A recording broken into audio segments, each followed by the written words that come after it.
Good morning, everyone. My name is Lisa Bono. I am Director of Operations for Choices. To our partners, distinguished guests, member of our staff, family members, and media, on behalf of Choices, I would like to extend a warm and sincere welcome for coming today. Minister Piccini, MPP Cirillo, MPP Lumsden, MPP Fernan, and MP Sabaway, thank you for being here and choosing Choices for today's special announcement. Choices was founded 45 years ago by a group of dedicated volunteers who recognized the need for better support for adults with developmental disabilities in our community. Today, Choices supports many adults across our supported group living residences, supported independent living programs, and community participation programs. This important work is made possible by our team of over 100 staff who each day support individuals to live their lives based on their own goals, preferences, and abilities. Their hard work and dedication are vital, not only to those we support, but the community at large. Choices is indeed part of the fabric of the community, and when our work is supported, the community is strengthened. And that's what today is all about. So again, thank you for all being here, and it is my pleasure to welcome Benga Kolapo to the podium.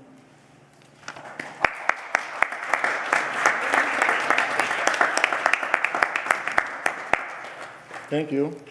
Good morning. My name is Benga Kolapo, and I am proud developmental support worker.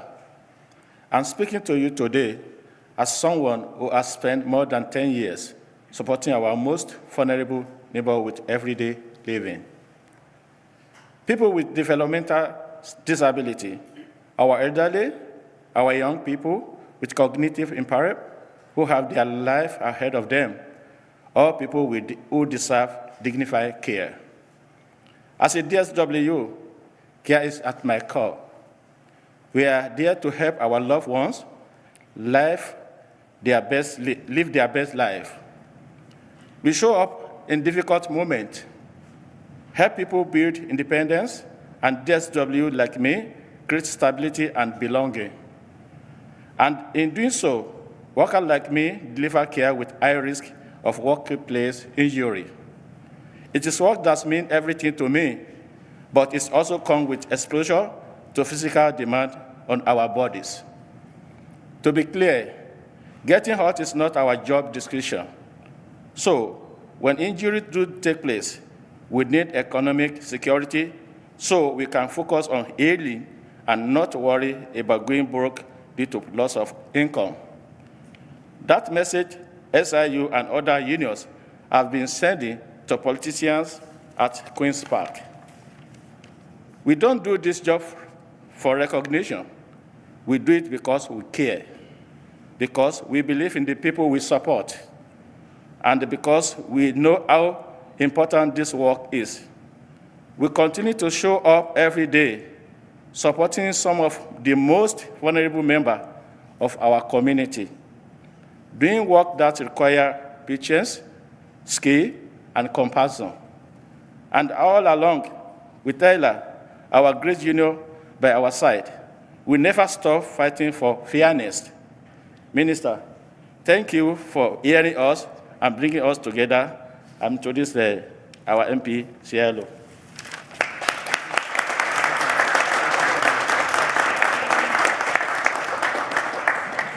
Good morning, everyone. It is a wonderful day to be here in Hamilton, surrounded by so many of my colleagues traveling in. We have Minister David Piccini with us. We have my colleague, Minister Lumsden, and PA Sabaway and Ferran, as we propose an important legislation to protect frontline care workers right here in Hamilton and across the province.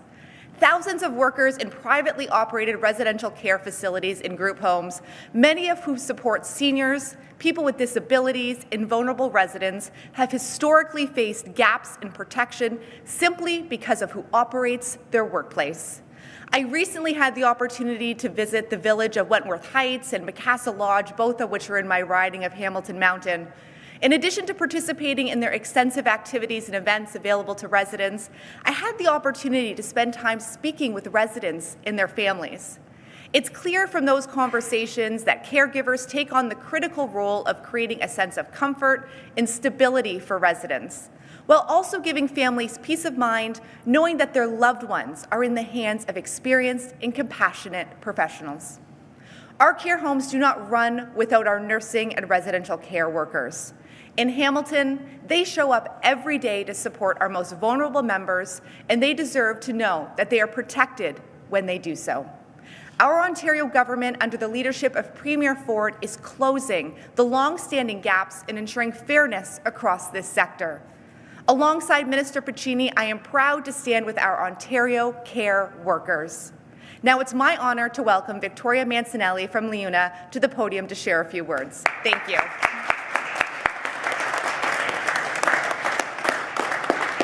Good morning, everyone.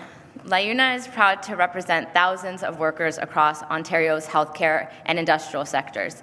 Women and men who do essential work every day, often without recognition, but whose impact is felt in every community and every family. As Ontario's population ages, demand for home care is growing. More seniors want to remain in their homes, and it is home care workers who make that possible. They are not secondary to our healthcare system, they are central to it. But too often, these workers are alone, entering private homes, facing unpredictable environments, and real physical and emotional risks without the protections they rightfully deserve. That needs to change, and it is changing through strong collaboration between government, labor, and industry. With leadership from partners like SEIU and Tyler Downey, we are building a system that reflects the realities of modern care. A testament to what we can achieve for workers and families when we come together and get it done. No worker should ever fall through the cracks because of where they work. They deserve fairness and the critical support needed to keep them safe, protected, and properly cared for.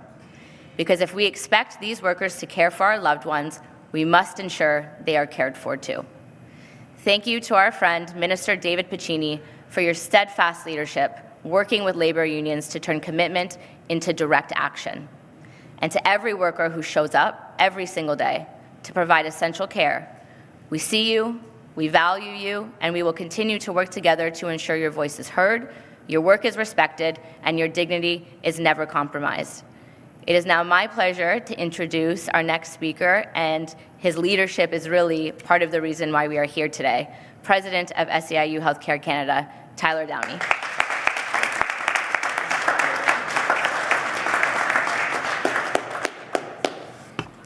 Good morning, everyone. My name is Tyler Downey, and I'm the proud president of our great union, SEIU Healthcare Canada. Lisa, it's great to be with you and everyone here at Choices. In some ways, it's the birthplace of DSW advocacy, with humble but amazing frontline care workers like Sandy Green, who led the fight for years to get us to this moment today. It's great to be with Minister MPP Chirello, MPP Lumsden, right here in Hamilton, MPP Sabawi, and MPP Fearon. As a union leader, I can tell you that all of us at SEIU are always proud to stand in solidarity with Victoria and LiUNA anytime we're here in Hamilton. And of course, I couldn't be more proud of SEIU members like Kabenga, who told us about the costly risks that group home and retirement home workers face in the service of others. Today is a long time coming. As Sandy Green always reminds me, and as Kabenga said so well, it's about hope for a fight that has stretched decades. A fight led by workers, by unions, and by people who never stop insisting that care workers deserve, like DSWs, deserve economic fairness and security. We've heard about what care work looks like in real life. It looks like compassion. It looks like patience. It looks like showing up day after day for people with development disabilities, for seniors, and for others who depend on support to live with dignity and independence. Everyone deserves full lives, lives full of meaning and belonging, and that's exactly what care workers enable. Care workers deserve a better deal to recognize their contributions. But for too long, care workers in group homes and retirement homes have done that job without the protection they should have had when they were hurt on the job. And that's why today matters so much. What our unions and workers have been fighting for is more than policy change. We are seeking a level of protection that matches our values as Ontarians. Minister Piccini shares these values. He shares our union values, values that recognize the dignity of the work, values reflected in our laws that say when workers are injured, they should be able to focus on healing, not on how they would pay the bills. We raised our voices, we told our stories, and we deserve action. Minister Piccini, thank you for doing exactly that. Thank you for turning words into action. And thank you for standing with us. We share the responsibility to stand behind the people who spend their lives caring for others. That's our duty. We applaud the work of you and your government of Ontario for listening to workers and taking action to better protect the jobs of those who care for some of the most vulnerable people in our communities. It's my honor to welcome you to the podium. Thank you. Thank you. Thank you, Ty. Good morning, everyone, and thank you for being here today. Thank you, Tyler, for that introduction, to PA and colleagues, Sharif Sabawi, Mo Firin, MPP Monica Ciriello, and colleague Minister Lumsden, all of whom are here with me today. And it's really reflective of the priority that Premier Ford and this government places in today's announcement. Lisa from Choices, thank you for hosting us. Omar, Benga for that incredible story that he told today. Of course, Ty, who's here today, president of SEIU Healthcare, Victoria Mancinelli from LiUNA, Ryan Hafner, vice president at WSIB, our partners. We wouldn't be here today without them.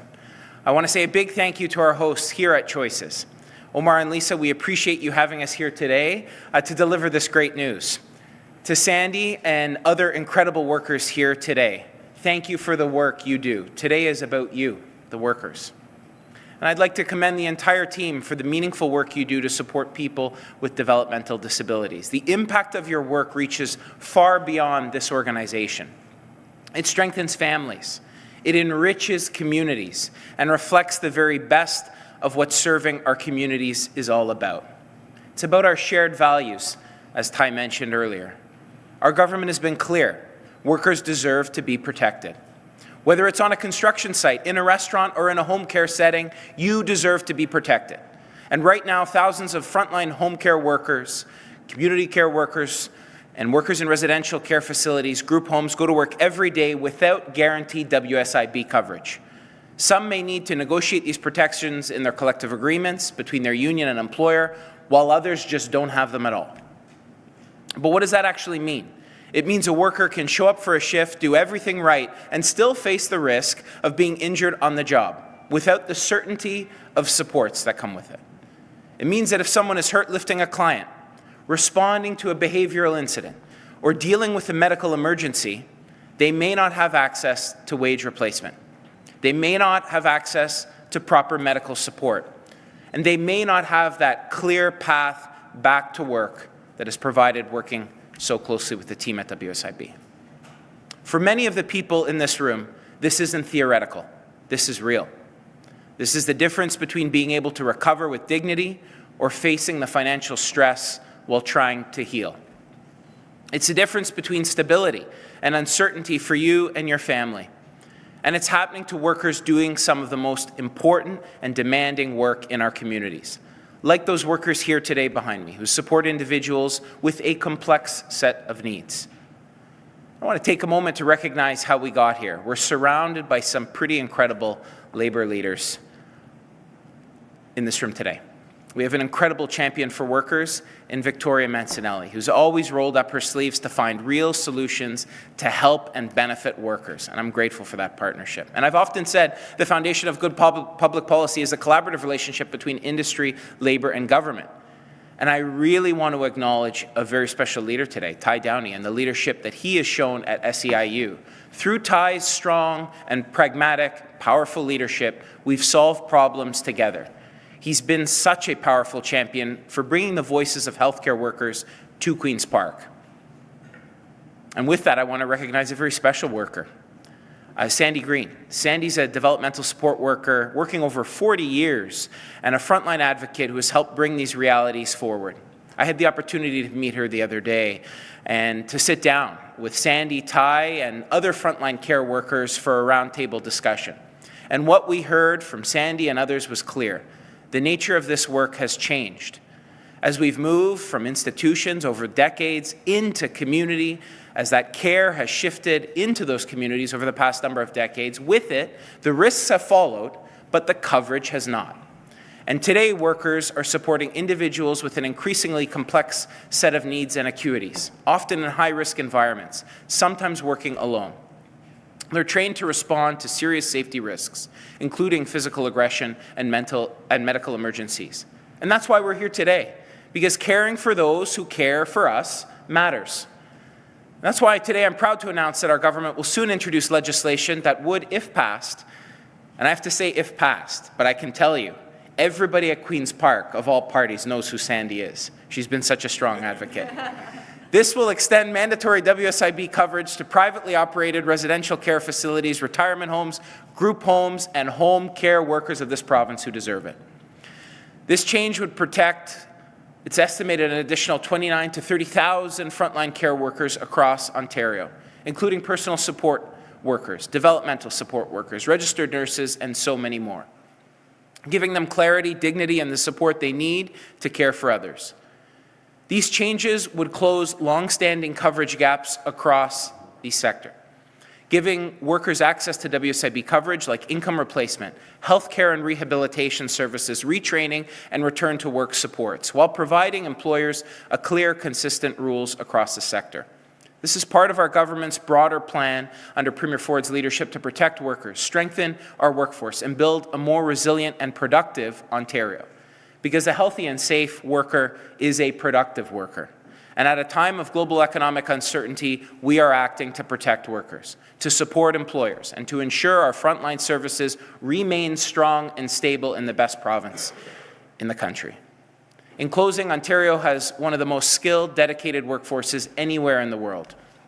They show up every day, they do demanding work, and they keep our communities running.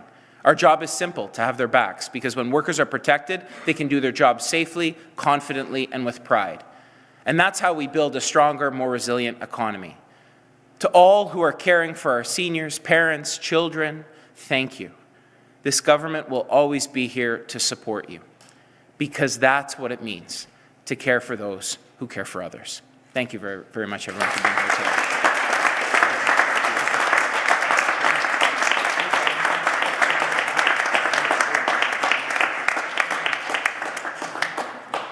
We will now open the floor to questions from the media. Please come to the microphone and state your name and outlet. As a friendly reminder, the format is one question, one follow-up. First question.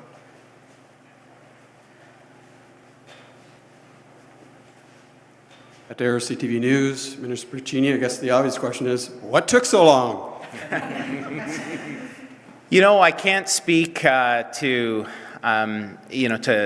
the decades prior to us forming government, but what I can say is this took too long. I acknowledge that. And you know, what I've really always valued about Premier Ford's leadership and about the team I get the privilege of working with every day is we always have an open door. And people like Ty, Sandy, and others kicked that door down and said, we deserve these supports. So, you know, I think today is about celebrating, caring for those workers. It is, as you said, long overdue, but it is a collective result of the advocacy of these people behind me today. And you see leaders from unions from all walks of life, so many labor leaders here today, and we wouldn't be here without their advocacy and support of employers. So I really, today's about them and long overdue, but a step in the right direction. And the Premier will never shy away from supporting workers in our government. The next question comes from my co-worker, John Woodward from CTV News, Toronto. Have you been interviewed by the Integrity Commissioner about your handling of the Skills Development Fund, and is there any other update on your end of that? Yeah, thanks very much for the question. Sorry John's not here today, but I wanted to say, I mean, this fund has helped hundreds of thousands of workers across Ontario. It's helped 100,000 people out of poverty, and we're assisting the Integrity Commissioner with the important work that she does. And because of the independence of that process, a process I fundamentally respect, I have no further comments on that. But, you know, today, as is the case, whether it's a training fund or whether it's supports we provide workers, is about caring for those who care for us, and supporting workers who do work in all facets of our society, and nowhere is that kindness and care better exemplified than with the workers here today in the home care setting. And it's about acknowledging their work that, as was said earlier, for too long they've gone without these protections, and today we're evening the playing field for all these great workers. Thank you. Hi, good morning, Minister. Emily Taylor with CHCH News. The Ontario Nurses Association has said home care is in crisis due to understaffing and a high turnover rate among employees. Can you just speak to how today's announcement goes towards helping out that crisis? And is the government looking at any changes to try and help with that understaffing in this sector? Well, thank you very much for that great question. Today is about leveling the playing field to support those workers. And I think when you want to attract staff and when workers go to work and roll up their sleeves every day, often dealing with some of our friends and neighbors with the most complex needs, when we say we have your back and you will have WSIB support, I think it does create a more attractive working environment, and that's something that these labor leaders and workers have been advocating for so many decades. But it's not just that; it's about the work we're doing. Historic investments in healthcare. It's not going to be solved overnight, but it's about rolling up our sleeves to build new hospitals, to expand care in the community, $1 billion extra for home care in care in the community. It's about supporting training of workers. We've partnered with SEIU through the Skills Development Fund to help reduce dependency on agency staff and help give workers more opportunities to work and do the great work that they do. So, I think it's rather than one individual action, I would say it's a collection and a suite of actions that this government's taken, working alongside labor, working alongside employers to support our healthcare sector. And this question's, whoever wants to answer this one, it was mentioned in some remarks, but can you just speak to why this announcement was made in Hamilton and what this will do for Hamilton's workers?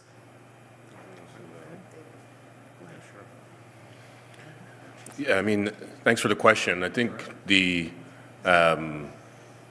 great thing about today's announcement is that, one, workers who haven't been covered under WSIB here in Hamilton will now be covered. Two, workers across this province who weren't covered under WSIB will now be covered in those care settings and retirement homes. And so that's what today is about. And so, Sandy Green, who the minister mentioned, who has worked tirelessly over 4 decades of her life, has committed to doing great work here at Choices. She really has led this work, and so we wanted to honor her work, honor her advocacy right here in Hamilton, and that's why we chose Hamilton as a location to make this announcement. It really is about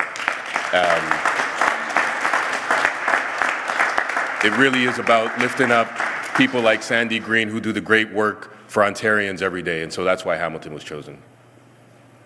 This will be the last question. Morning. A question for Minister Piccini. Steve Cornwall here from the Trillium.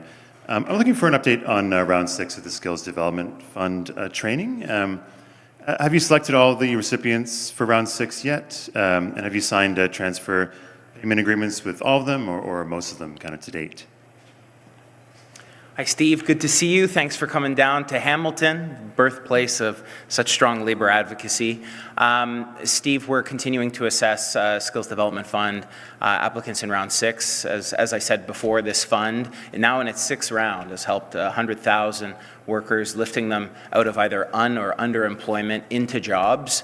Standing behind me are labor leaders that we've worked alongside to help break down barriers for underrepresented groups, getting people into the skilled trades, reducing our dependency on agency workers. And round 6 will be going ahead, and we'll have more to say very, very soon. So stay tuned. And then just on the piece around kind of disclosing, there were previous lists of the organizations that had received funding. So I'm wondering if you're going to proactively disclose who they are, who's getting round 6 funding, and as soon as they're signed, and will you disclose how civil servants scored their applications? And if not, kind of, can you tell us why you were not willing to kind of talk about the scores or list the organizations? Well, as has been the case, we've publicly announced through every successive round, standing alongside leaders like those behind me to talk about the work we're doing to fill in-demand labor market needs, train a next generation of workers, to nation build, to respond to things like President Trump's tariff threats, to be there to support those workers. I don't want to presuppose who will or won't be selected in round 6, but what I will say, as has been consistent in the past, we will be posting those who've been successful. And as I've said before, we've been accepted and followed all of the recommendations of the Auditor General, which has improved accountability, improved transparency, and always really with an eye to be rooted in supporting workers that have been affected through tariffs, affected through things like the pandemic, which was the genesis of this fund. And at its core, we've got a moment here in Canada, not just to stand with healthcare workers, but to stand with all workers who will nation build and who will build a stronger Ontario and a stronger Canada that can stand on its own 2 feet on the world stage and win. And I'm very proud to work alongside labor leaders, employers, to be responsive to those training needs. Sorry, the application scores, any word on whether those will be posted? So as we've said, we will not be releasing application scores. That's the important work we do with officials, and and includes a number of confidential information that both labor groups, employers, and others have said that they don't want shared. And so this is an important back and forth work that we do. But as I said, we'll be very responsive to those recommendations to improve accountability and transparency in the fund, but really rooted in working with labor leaders, working with colleges, universities, with employers to train a next generation of skilled workers in Ontario. And I look forward to the next round that is going to do just that. That concludes today's press conference. Thank you very much. Thank you.